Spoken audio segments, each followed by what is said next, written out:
Hello, my name is Sal Farinella. I'm with The Gathering. If you're new to The Gathering, let me explain exactly what it is and what it is not, because that's important to understand. Basically, we are singles, not totally, but mostly singles in the 40s, 50s, and 60s. And that goes either way on that scale. Because what we're looking to do is a little different than what most people think we are. Because what we're looking for is fellowship. And that fellowship we try to do is to develop the Christian character in our situations. Now, the way that it developed is a couple of years ago, number of years ago, I was separated, still trying to make my marriage work. And for years, it wasn't going anywhere. And I was starting to get lonely. It was really hard for me to fellowship with other friends that I had because they were all married, because I was married at the time. And so that was not really welcome there. And so I didn't have any place to go. So I went on Meetup and I found some Christian single meetups in there, because I thought, okay, if they're single, they are feeling what I'm feeling. They understand the loneliness and so on, and they're Christian. And so I can kind of fellowship with them. And I stated very clearly that I didn't want to date, that I was separated, and I was not single in that sense where I was dateable. And a lot of people got offended. They basically said, if you're not dateable, you're in the wrong place. So I didn't want to cause any problems. So what I did is I started getting some people together at my house, invited friends over, and little by little, what had happened is we had 20, 30 people show up. We had games, we had pool parties, we had different things, and we just kept it clean and was basically Christ-centered. So our goal is that we are a place where that singles can get together and learn to be disciples, is to actually fulfill what the church wanted us to do. And as singles, again, we're a little bit ostracized because of our situation. So it's important that, number one, we have no agendas, no hidden agendas. Our agenda is to grow in Christ and to find safe relationships that we can trust, that we can really put the masks down.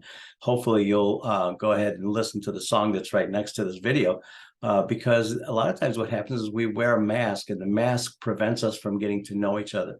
And the problem is we really cannot love each other if we don't know each other. And so when we go to church in a building, we sit down, we say hi to the person next to us, but we don't know their situation. We don't know their home life, or we don't know what's going on with them. We can't know them. So it's really hard to love them. So what we do is we try to have get-togethers in homes, your home, my home, other people that show up, different people that want it, so that we can really get to know people, get to know their situations, so that we can love them. And that's important, you understand that.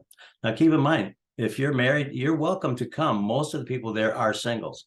But here's what we ask. If you're married and you're still legal, or you're legally married but separated, but you're still married, we want you to be wearing a wedding ring, because that at least lets us know, we don't want anybody hitting on you. Not everybody that comes to our gatherings is part of us. They may be there for the first time. And so it's important that we let people know. And by the way, that's what wedding rings are for. So what do we do at the gathering? Well, basically, we do what the early church did. Number one is they got together and they broke bread. Well, almost all the time when we get together, we break bread, because that's what they did. Why? Because you got to eat.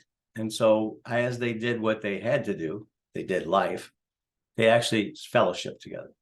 Then typically what they did was they talked about the apostles' doctrine. They talked about what Jesus taught. So we always have a conversation. We try not to have a sermon or a lesson, but we do try to provoke some conversation from the Bible. How do singles get through loneliness? How do we stay clean? How do we date? Who do we date? Will God bring somebody to us? How do we end the relationship biblically? How do we keep things? And so we talk about those things, because that's important. Because what we're doing is we're helping develop disciples. And by the way, that's all of our job. Go into all the world and make disciples. We do that, and we try to help each other develop safe places where there is no agenda. If your agenda is to find a date and you're going to come scout out some of the single people, wrong place. Go somewhere else. Go to a dating site. If you're wanting to sell real estate or to sell a product, there's different things, venues for that. This is not one of them. Our goal is to develop, as Jesus Christ wanted us to develop, to be able to help each other grow in Christ. And if we do that, we will have accomplished a tremendous thing. Sometimes it's hard to do that in other venues, but that's what we're here for. So we hope that you come. We hope that you enjoy it. We hope that you stay and come and just really start to fellowship with us and grow in Christ.